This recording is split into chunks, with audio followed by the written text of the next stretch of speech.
Hey guys, I'm Rebecca and today I'm showing you how I made this reversible satin bonnet. So if you're interested in finding out how I made this, make sure you keep on watching. The first thing you want to do is to fold your fabric in half, or either fold it so there's at least 20 inches on each side. So you want to fold it in half and then we're going to fold it again, as you can see here.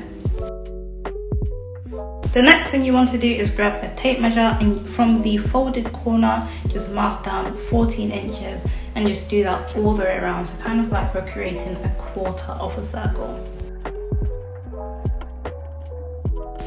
I'm using a fabric pencil. Granted, you can use fabric chalk if that's easier for you, and then once I've made those markings I'm just going in again and making sure they're clear, so it's very easy to cut.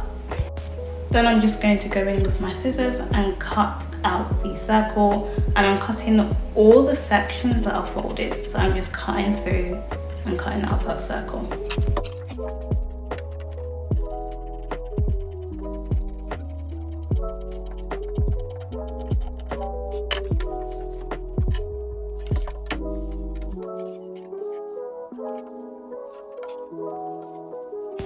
Then I'm just going to repeat those steps again to make the second piece, as we need two pieces for this reversible satin bonnet. So I'm folding my fabric in half, folding it in half again, and marking out 14 inches going around the quarter of a circle, and then I'm cutting it out to get the full circle.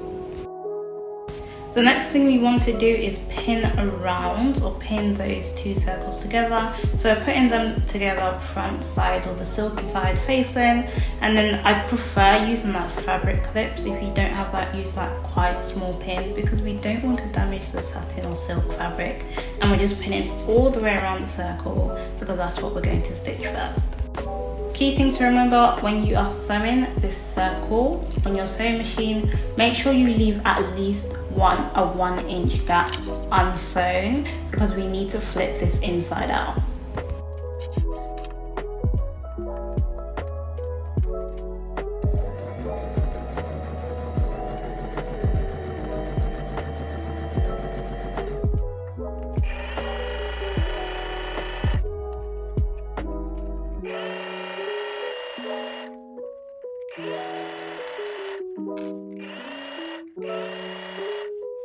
So once you've stitched that circle, we're going to find that 1 inch gap that we left, and we're going to flip the bonnet inside out. So we want to see the silky part, so that's what you can see. I'm pulling the fabric through so I can flip it around.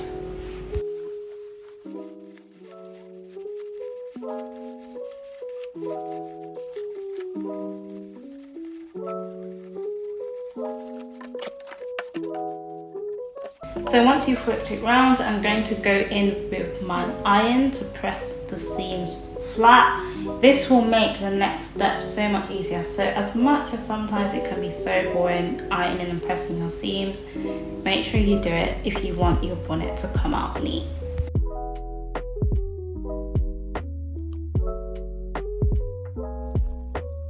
At this point, you're actually almost done. So the next thing that we want to do now is go back onto our sewing machine and stitch around the circle. This time we're using a 1 inch seam allowance, or if you are using elastic that is slightly smaller, use the size of your elastic. My elastic is 1 inch wide, so I'm using 1 inch seam allowance. And you can see here it's quite easy for me to just go around and stitch that 1 inch seam allowance because we've pressed the seams. So don't forget to press your seams as well.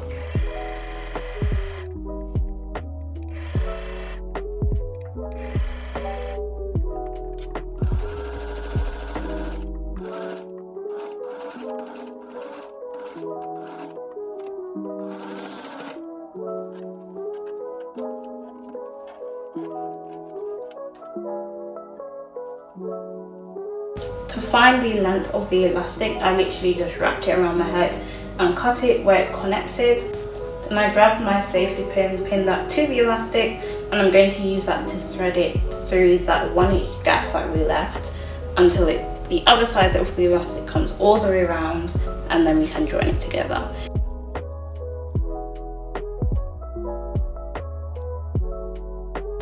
Then we can pop onto our sewing machine and join the elastic together. Just remember to make sure that you sew your elastic so it's flat. That way your bonnet will be flat all the way around without having any pokey bits. And the final step is to find that 1 inch gap that we left open, and we're going to stitch that closed with a straight stitch. Once you make that final stitch, you are all done. A super easy tutorial. You can make this for yourself, you can make this for a family member, you can even make this and sell this. If you did enjoy this video, make sure that you like, make sure you subscribe. Let me know in the comments what other tutorials you'd like to see me do, and check out this tutorial that I recently shared as well.